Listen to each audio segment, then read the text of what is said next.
Sports News. We've actually got some breaking news for you this afternoon, and there's been plenty of speculation, but Andoni Iraola is set to leave AFC Bournemouth at the end of the season. Kieran McKenna is the early favourite for the job, with the Cherries sat 11th in the Premier League and well in the race for European football next season. It's certainly going to be a big loss for Bournemouth. In the Championship, games are coming thick and fast, with Southampton and Portsmouth back in action tonight. Saints host Blackburn on a run of 17 games without defeat and 5 wins on the spin at home. Their rivals, Pompey, face promotion-chasing Ipswich following Connor Chaplin's dramatic winner at the weekend, as they look to move away from the drop zone. There were some incredible scenes in that away end on Sunday. Elsewhere, the second legs of the Champions League quarter-finals also begin tonight. Barcelona will travel to Atletico Madrid in search of redemption following a 2-0 first leg defeat. Comparatively, Liverpool will be looking to come back from a 2-goal deficit against European champions PSG at Anfield. Arne Slot believes the Reds will have to be on their A game to make the semi-finals. An exceptional performance to go through to the next round, but that's completely normal if you face the champions of Europe and you're 2-0 down. Big game for Liverpool tonight, especially for Arne Slot, whose job must be at risk. Meanwhile, last night Leeds United took a huge step towards Premier League survival. The Whites defeated rivals Manchester United 2-1 at Old Trafford. At 2-1 down, Lisandro Martinez was sent off for tugging the hair of Dominic Calvert-Lewin. Fans in the ground were left confused due to microphone issues with the referee's announcement. United boss Michael Carrick believes that the red card for the defender was not justified. He gets an arm in the face, so he's kind of off balance and they're kind of off grappling. He almost just goes to touch him and grab his shirt, and he ends up catching his ear and touches the back of his ear, and the bobble comes out, and you get a red card. It's a shocking decision, absolutely shocking decision.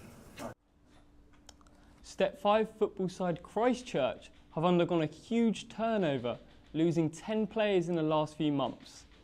However, they announced 9 players in one day in response, which I have to say is quite a few players.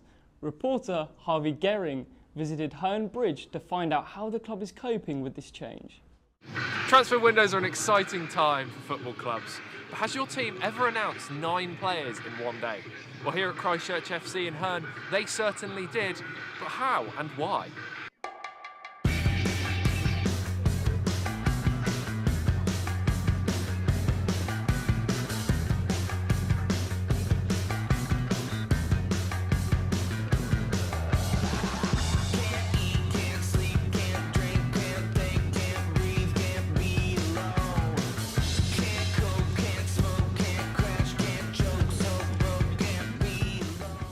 At the end of February, Christchurch's manager Wayne Crutcher left them for Bashley in the league above. With him, he poached 5 players from the church, including their leading goal scorer, Joe Freak. In response, Christchurch staggeringly announced the signing of 9 new players in one day, with their new player manager Brad Gale leading the side into the final months of the season, where they have only managed to win 1 in 17 matches. Very, very tricky situation when you lose 10 players this late in a season. You know, momentum sort of dies off with it all. So it was tough, and moving into management with players that I sort of played with, and yeah, it's definitely a bit sticky. Looking forward to the season more next season. Obviously, come in and like I said, 6 weeks pre-season. You know, can't come soon enough. All of a sudden, we had a whole change of management. Half the team were taken elsewhere, and everyone was kind of up in arms, asking questions, what's going on. Teams performing well, they need the consistency, and you know, when you having new players come in every week, changing management, it's not a good environment for success.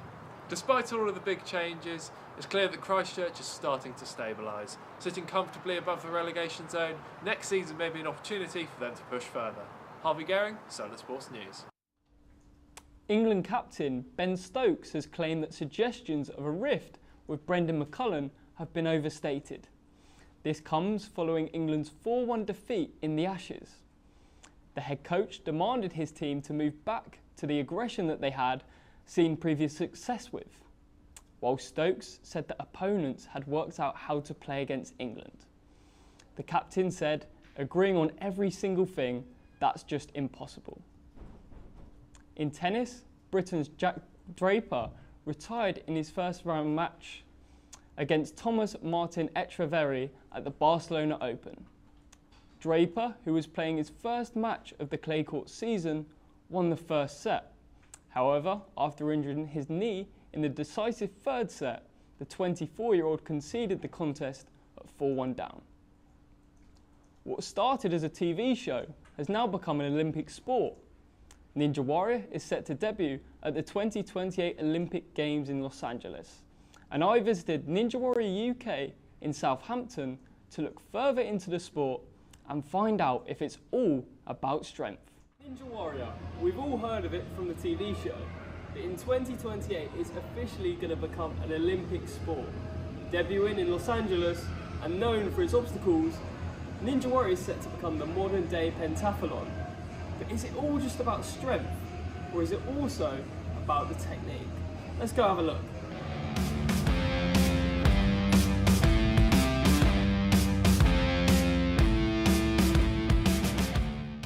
Naturally, you do need the grip strength, you need the upper body strength to be able to compete in the session itself, but it is also down to technique as well. If you kind of go all guns blazing and attack the course purely focusing on the strength, you probably won't get very far. You need the balance, you need the coordination, and you need the technique in order to complete the course as well. So Billy, for someone like me who's never done the Ninja Warrior course, Yep. and I'm about to have my first go, what's the little bits of advice you'd give me? I would say be prepared to fail. There's a slight chance you might fall on one of the bits of kit. It's a difficult course. So yeah, I'd say don't be afraid to fail.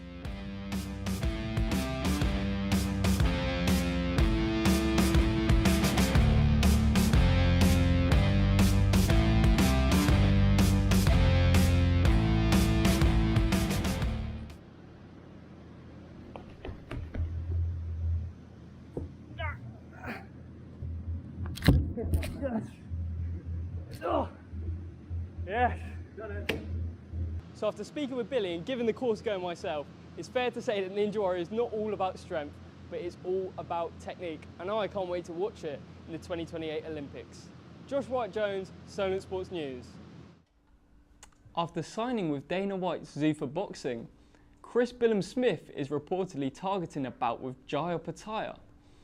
Bournemouth's favourite boxer held the WBO Cruiserweight World title between May 2023 and November 2024.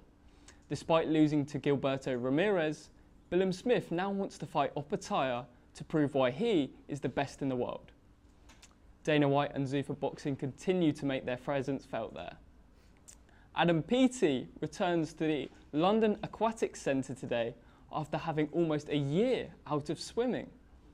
The three-time Olympic gold medalist was close to quitting the sport before the 2024 Paris Olympics.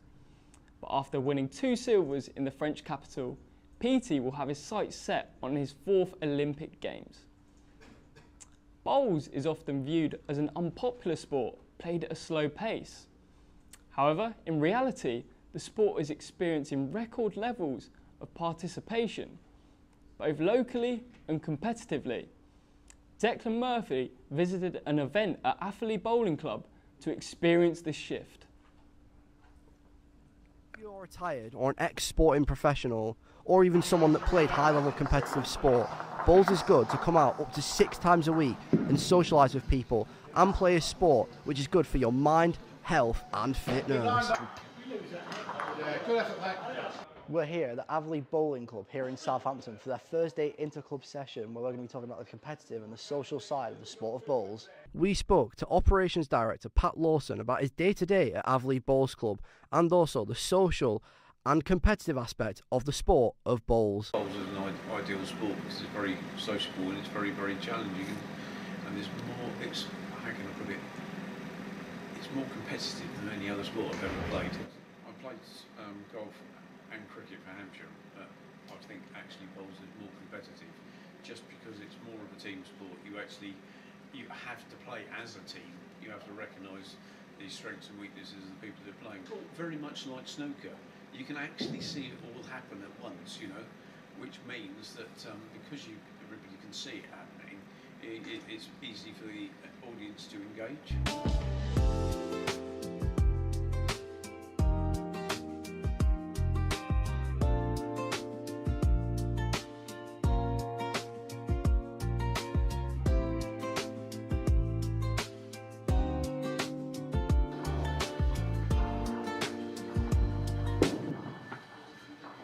We spoke to two more members at the Bowls Club, one with a bit more of an interesting role than usual. Jim Farmer, outdoor secretary, and Carl Longfellow, who's a member of the Flintstones team here on Thursdays. So we spoke to them to also get their insights on the sport of bowls. Came along, enjoyed it, and now I'm probably playing about 5 or 6 times a week. So Thursday night is a bit of a mixed take, as you can tell by the outfit. But it's a sets game tonight, so there's two sets, and hopefully if you win both of them, you win the match. Otherwise, it can go to a tie break. But Thursday night is pretty much not quite so serious night, shall we say? Although some people still take it extremely seriously. Yeah, I mean, it certainly beats sitting at home watching the telly. Typically, I will be here quite early in the morning, probably 3 or 4 days a week, getting the outdoor green ready during the summer. Be here tonight. So tonight there'll be, I think there's going to be probably 8 different teams tonight. We'll be playing in different colours, most of us, except the ones that forget to turn up in their right colour. For example, my team tonight is, I call it Team Red, and we're playing against the Flintstones. There's some Flintstones over there. And it's pretty much a fun league. We'll have music going tonight while we're playing.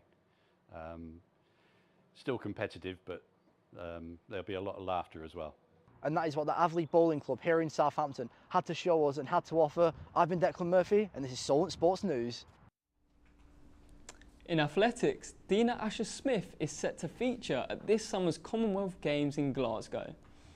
The 30-year-old, who holds British records for the women's 60, 100 and 200 metres, is poised to battle with St Lucia's Julian Alfred, who claimed 100-metre gold at the Paris Olympics in 2024. Asher-Smith is yet to win Commonwealth gold. Solent Sports Festival kicks off tomorrow, and Daniel Farmer is in the Solent Sports Complex now. I am here outside the Solent Sports Complex, where tomorrow the 2026 Solent Sports Festival will be kicking off. Earlier today, I caught up with Sports Development Officer Charlie Bast to talk about this year's event. So this year we've decided to go with our sports teams playing against other institutions. So last year we went with the approach of our sports teams playing external clubs, just to try and create more links with established clubs in the area. This year we've moved away from that, and we're going to other institutions such as Winchester, Uniov, Portsmouth, as a few examples of some of the oppositions that our teams will be playing against. Yeah, and obviously it's that time of year where there are assignments, there are exams going on. What sort of benefit can that have, can the festival have to students who are sort of going through that at this moment?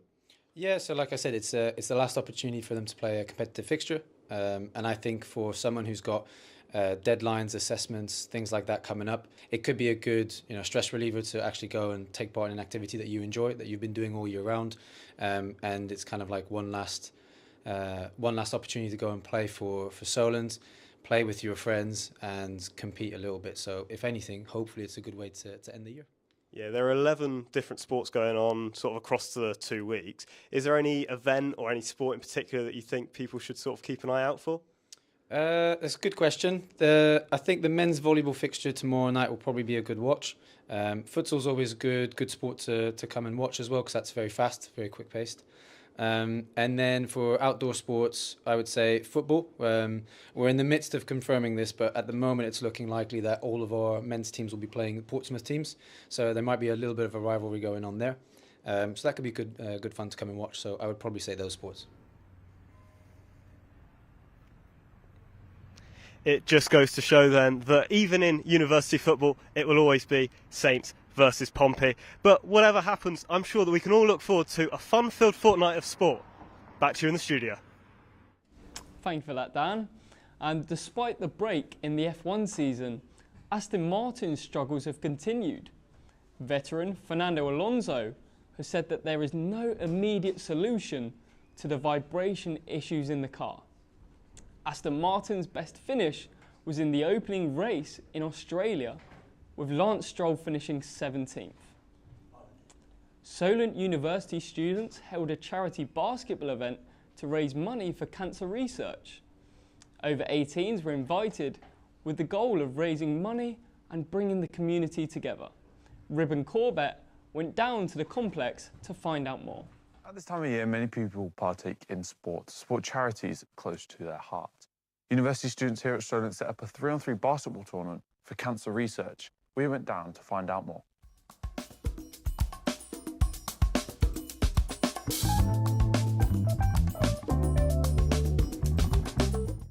Basketball isn't as popular as football or as physical as rugby, but it's great for an event like this one. Different groups of people with different abilities came together to enjoy an afternoon of sport for a noble cause. Armed with a GoPro, myself and Josh Chappell got stuck in with the competition. Football and hoop. Yeah, I thought it was good fun. Obviously it's a good charity event, so everyone turning up is a good chance to meet new people and get a bit of exercise. So yeah, it's good fun. Well in, Josh. Good defence, Josh. I think that it's very important that we regard it in that way, that we get out there, we make sure it's realised, we make sure it's known, and we get to play for it. And it's still good fun either way, to sign up and just have a good fun, and it's to raise money for charity. So. The event itself raised £146, which came up short of the desired £500 goal on the fundraiser website. Even though the financial target was not met, I can comfortably say that the event was well worth the entry price. One of the organisers, Matthew Wilson, believes the promotion of the event left something to be desired. Well, obviously participants maybe could have had a few more, but we still had a decent turnout. Everyone seemed to enjoy today, but maybe going forward, maybe try and, aim it at more people. But obviously it's mainly through courses, isn't it, or people doing it themselves. I think it's something they could maybe look at or try and improve on, but it's something that, anyone can really sort of do. I'm tired, and for a good cause too. It's obvious these events are a lot of fun and can bring people together from the community, but more can be done to promote them in the future. I'm Ribbon Corbett, Solent Sports News.